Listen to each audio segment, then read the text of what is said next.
Estamos situados ahora en un momento decisivo de la historia latinoamericana, pero que es también un momento decisivo en la historia mundial. La transición, el quiebre que se produce a fines del siglo XVIII, principios del siglo XIX, y que, como ustedes saben, desde el punto de vista político y militar más general, tiene como imagen central a la de la Revolución Francesa que se produce a fines del siglo XVIII. ¿Qué estaba ocurriendo en ese momento en el mundo y de alguna manera también qué estaba ocurriendo en lo que iba a empezar a llamarse justamente en este siglo XIX América Latina?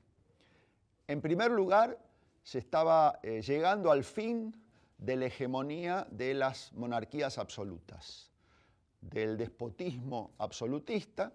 que había sido representado precisamente de manera ejemplar por las 5 grandes potencias de Europa Occidental que habían conquistado, habían penetrado los territorios de las Américas. España y Portugal, que ya por supuesto en ese momento eran 2 potencias absolutamente decadentes, y las otras 3 potencias que sí mantenían una cierta disputa en torno al control de este modelo, que eran Inglaterra, Holanda y Francia. Si bien en ese momento justamente se estaba produciendo un traspaso del centro de ese modelo de Holanda, los Países Bajos, hacia Inglaterra. Segundo punto que marca también los fines del siglo XVIII, principios del siglo XIX, es lo que podríamos llamar el tránsito importantísimo, central de la primera globalización a la segunda globalización, que va a tener ese tránsito importancia enorme para América Latina. ¿Qué significaba primera globalización, segunda globalización? Que se estaba pasando de un modelo que había predominado durante 3 siglos, el siglo XVI, XVII y XVIII, en el cual podríamos decir que el eje del comercio era el comercio de mercancías de consumo restringido relativamente. Por ejemplo, el azúcar, que era un bien de lujo, no era un bien de consumo masivo. Por ejemplo, los minerales preciosos. Por ejemplo, incluso los esclavos africanos que venían desde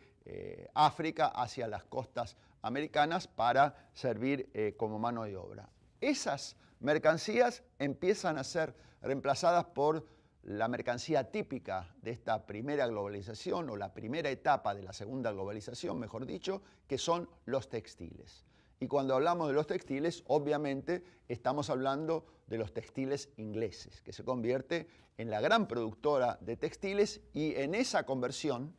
pasa a ser el eje de la economía mundial. Un eje de la economía mundial que va a tener también importantes efectos sobre la manera como vamos a ver cómo se organiza la dominación política en el mundo.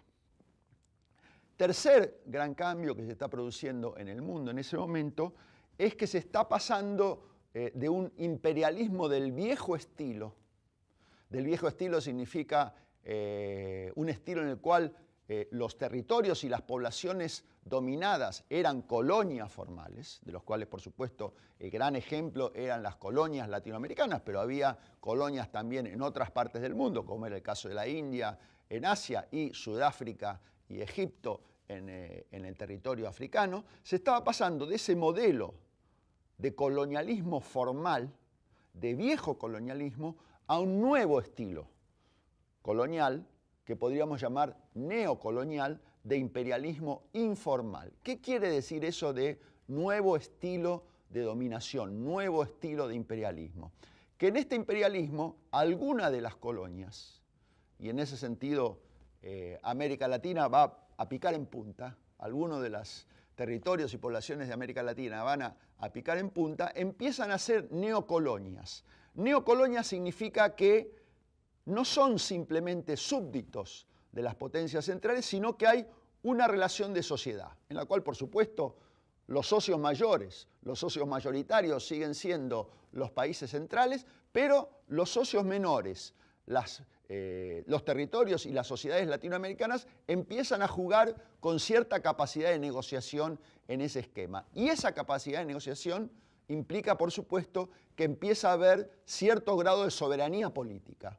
en los territorios latinoamericanos. Soberanía política que nos indica otra cosa, que vamos a ver después, que ya a partir del siglo XIX el eje de la dominación imperial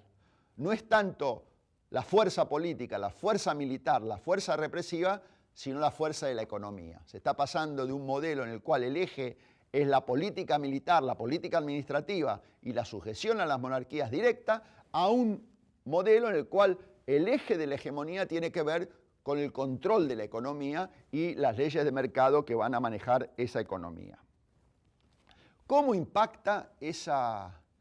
triple transición en los territorios latinoamericanos? Bueno, dijimos que una primera consecuencia muy importante es que América Latina empieza a llamarse América Latina.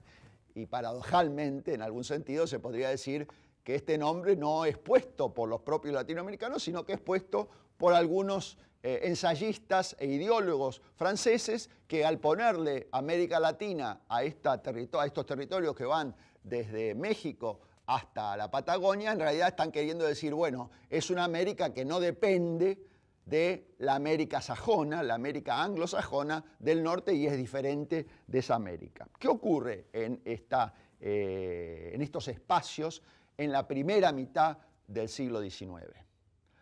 Bueno, como decíamos, se producen las revoluciones independentistas, que son al mismo tiempo guerras civiles,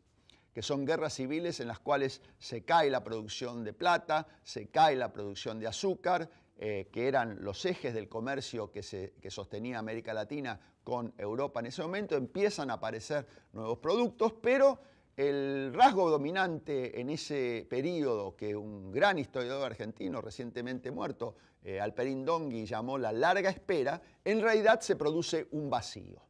Ese vacío va a empezar a ser rellenado recién a mediados del siglo XIX. Pero se produce un segundo vacío, además del vacío económico y de modalidad de relación económica con el mundo, que es un vacío político. Un vacío político, administrativo, y que podríamos decir también es un vacío político-cultural. ¿Por qué se produce ese vacío? Bueno, porque cae todo el andamiaje de la administración y la dominación colonial de España y Portugal en estos territorios. El andamiaje se cae de una manera traumática en el caso de las colonias españolas, porque como sabemos, desde España desde México hasta Buenos Aires se producen revoluciones que van a terminar en 15 años alejando a España del territorio latinoamericano, excepto en el caso de Puerto Rico y Cuba, y en el caso de Brasil, ese cambio, ese derrumbe, es un derrumbe mucho menos traumático, más suave, porque hay una transición más pacífica que lleva a que un miembro de la colonia portuguesa se convierta en el primer emperador del país independiente Brasil. ¿Qué quiere decir esto? Que en ese periodo que va desde el comienzo de las guerras de independencia en la primera década del siglo XIX hasta mediados del siglo XIX, se va dando una sucesión de conflictos que son primero independentistas y después guerras civiles, que están marcando un gran vacío. Un vacío que en una primera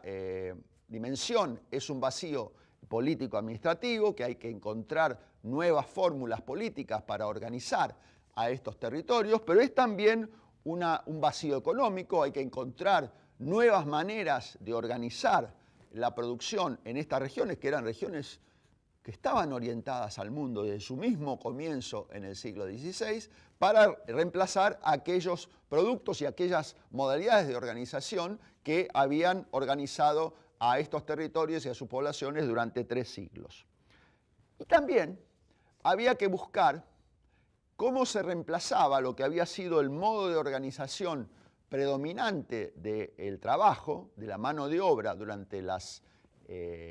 décadas, los siglos de colonia, es decir, la servidumbre indígena y la esclavitud africana, cómo se reemplazaban por un nuevo mecanismo de organización de la mano de obra que idealmente, no solo en América Latina, sino en el mundo, empezaba a ser el trabajo libre asalariado. Fíjense ustedes que trabajo libre ya nos está marcando un problemita ahí, que es que pasa en el mundo y va a pasar de una manera mucho más aguda en América Latina, que si el hombre es libre para trabajar,